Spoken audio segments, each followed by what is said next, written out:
இனி இப்போது கிடைக்கப்பட வேண்டும் என்று அடுத்த தலைமுறை பிள்ளைகள் பேச தொடங்கி இருக்கிறார்கள். தொடர்ந்து நம்மோடு பேசுவதற்கு நாளைய தலைவர் ரேடியஸ் ஜோதி அவர்களை அன்போடு அழைக்கிறேன்.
இலங்கையில் இந்திய தமிழர்கள் என்று அழைக்கிறார்கள், இங்கே இலங்கை தமிழர்கள் என்று ஒதுக்குகிறார்கள்.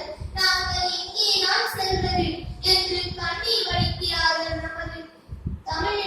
நமது சகோதர உறவான ஈழத் தமிழர்கள் சேலத்தில் அகதிகள் முகாமில் பிறந்து பட்டப்படிப்பு முடித்த 28 வயது வாலிபர் சேலம் மாவட்ட ஆட்சியாளரிடம் தனக்கு குடியுரிமை வழங்க முடியவில்லை என்றால் கருணை கொலை செய்துவிடுங்கள் என்று மனு கொடுத்திருக்கிறார்.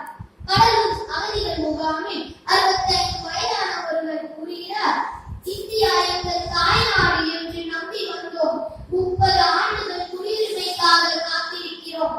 அப்படி தர முடியவில்லை என்றால் எங்கள் அனைவரையும் கப்பலில் ஏற்றி கடலில் தள்ளிவிடுங்கள் என்று கண்ணீருடன் கூறுகிறார். அகதிகள்னா என்ன? இலவச வீடு, மசமான ஒரு இது போதாதா என்று நம்மில் சிலருக்கு தோன்றும். இலங்கை உள்வெளி உலகங்களின் கொடுங்களாக நமக்கு ஓரளவு தெரிகின்றது. ஆனாலும் தமிழகத்தில் அகதி முகாம்களில் அவர்கள் படும் துயரங்கள் யாருக்கும் தெரியவில்லை. அவர்கள் கைதிகள் போல நடத்தப்படுகின்றனர். பெண்களுக்கு எந்த பாதுகாப்பும் இல்லை. இங்குள்ள காவல்நிலைய அதிகாரிகள் இங்குள்ள ஆண்கள் மீது பொய் வழக்கு போடுவது சர்வ சாதாரணம். அவர்கள் நம்மை போல நினைத்த நேரத்தில் வெளியே செல்ல முடியாது. வெளியூருக்கு செல்வதற்கு அதிகாரிகளிடம் அனுமதி பெற வேண்டும். நிலம் வாங்கி பிடித்த இடத்தில் வீடு கட்ட முடியாது. 12ஆம் வகுப்பில் எவ்வளவு அதிக மதிப்பெண்கள் எடுத்தாலும் மருத்துவம் படிக்க முடியாது. சட்டம் பயின்றாலும் வழக்கறிஞராக முடியாது. பட்டப்படிப்பு படித்தாலும் வேலை பார்க்க முடியாது. எனவே முதுகலை பட்டம் வாங்கிய இளைஞர்கள் கூட கூலி வேலைக்கு தான் செல்கிறார்கள். அகதி என்பது பேச்சு வழக்கில் உள்ள ஒரு பெயர்தான். ஆனால் இந்திய அரசு இவர்களுக்கு அளித்திருக்கும் பெயர் சட்டவிரோத குடியேறிகள். இவர்கள் என்ன இந்தியாவை சுற்றி பார்க்கவா வந்திருக்கிறார்கள்?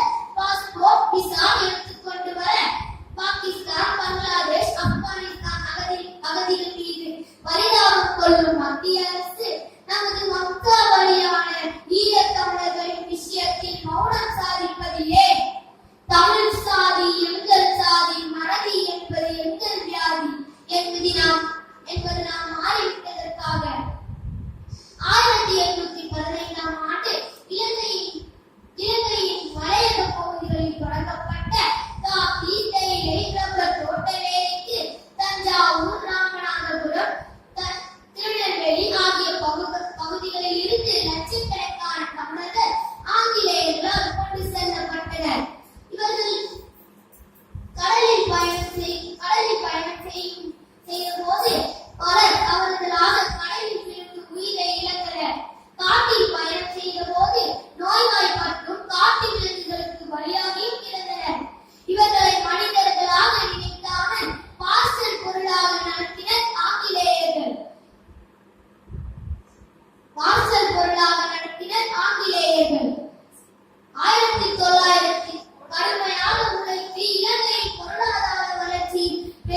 என்றார்.